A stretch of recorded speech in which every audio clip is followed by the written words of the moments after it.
Well, hello, this is Rochelle and welcome to my channel. Today I am journaling a printable by Anri Erasmus, who has Painted Lemons on all socials, and her website also is paintedlemons.com, and this is one of her printables called Jesus Heals, and it is just absolutely beautiful. So I was very challenged in trying to figure out how I could use the whole lot, like all of it. I just wanted to use all of it. And the beautiful verse, Matthew 11 verse 28, it is kind of a verse of comfort for me at the moment. It speaks of Jesus calling us to come to rest, to come and rest with him, to give him our burdens and our yokes, that he will teach us the unforced rhythms of grace, is what the message says, and really just is a beautiful word in season. Matthew 11 verse 28. And so yes, for my art today, I did want to do kind of like a flip in butterfly, tip in butterfly, something like that. And I love that these two butterflies were exactly the same size, and I could then take a piece of acetate and cut it into a strip and stick the two butterflies on top, well, with the acetate in the middle kind of thing, in between, and then just stick the other butterfly on over top of that one using Tombow Glue. And I've got myself a double-sided, beautiful dual color butterfly that's going to kind of flip and page from the center there. I'm just going to stick it with some double-sided tape and just cutting away the excess kind of acetate there in the center. I'm going to work on a background.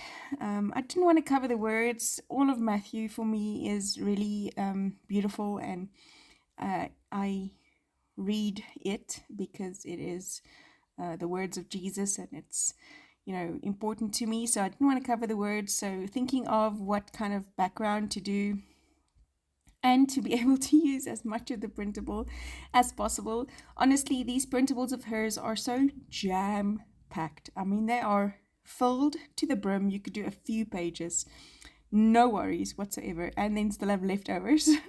And they're very, very cost effective. So yes, I may be very biased. She is my best friend, but I really do believe in the fact that this is a whole lot of work at a very affordable price. I'm taking 3 of the gelatos from the Iridescent 2 range. The one is Blue Sapphire, the one is Jade, and the one is Coral. And I'm going to be smushing it onto my page.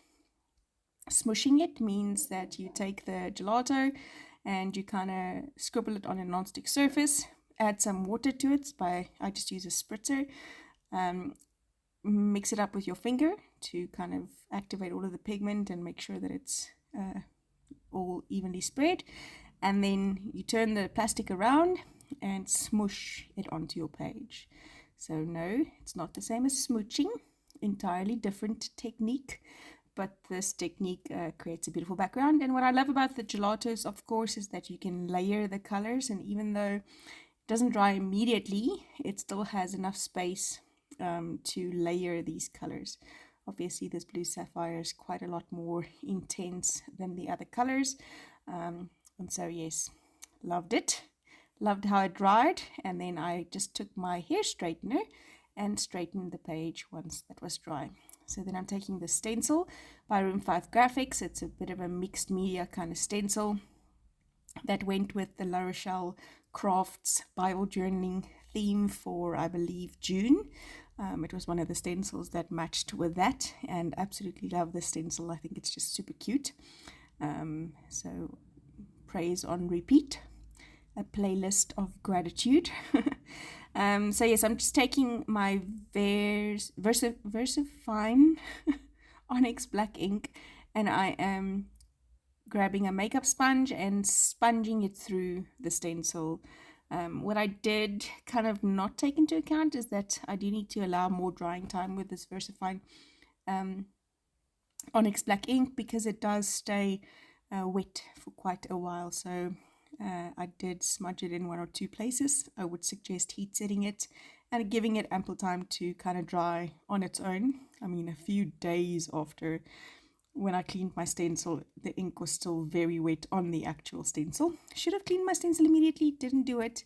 Don't judge me, or do if you really want to. That's also all right. So I'm just using my Cricut craft knife. This is the True Control knife. I really like this knife. It is a very, very good craft knife. Do be careful, it's very sharp. And this kind of was where my struggle came in, because I wanted to use all of this, but I was so kind of didn't want to cover my words. So in the end, that same kind of acetate idea came to me, and so I couldn't find my acetate at first, but looking for the acetate, I'm going to cut 2 strips of the acetate in the same way as I did for the butterfly. This is normal transparency acetate. It's actually like quite a thin one, so it has a lot of movement on it. Even when cutting it, it moves a lot. And I'm going to be doing the same thing. I'm just going to be sticking on Jesus and heels on the 2 little strips, and then I'm going to kind of tip out those strips in my Bible. I did mess glue and it did move, and it was just kind of a hot mess express, but that's okay. I enjoyed the time creating, and I enjoyed just spending a little bit of time, especially on this word, and then creating beautiful backgrounds with gelatos and stencils, and just having a lot of fun.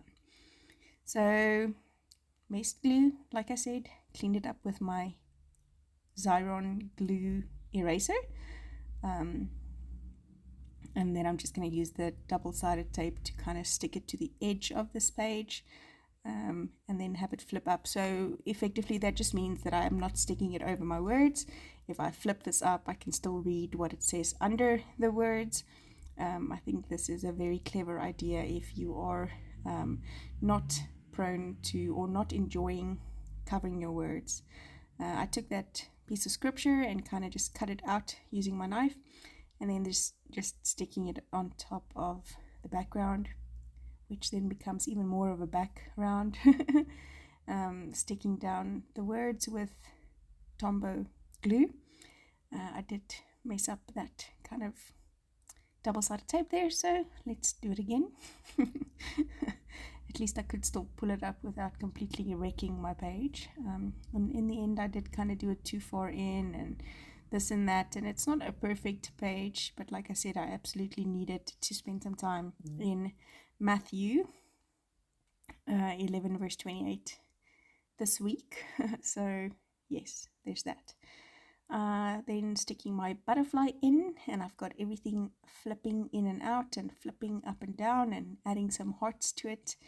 And I did also want to add that big flower to her hair, so bit of an overkill, but like I said, there's just so much in this printable that you can use the whole lot and still have left over more than enough for quite a few things. So yes, thank you so much for joining me on the channel. Do subscribe and like if you haven't before, and then yes, I will see you again real soon. Go pick up this printable. Bye bye.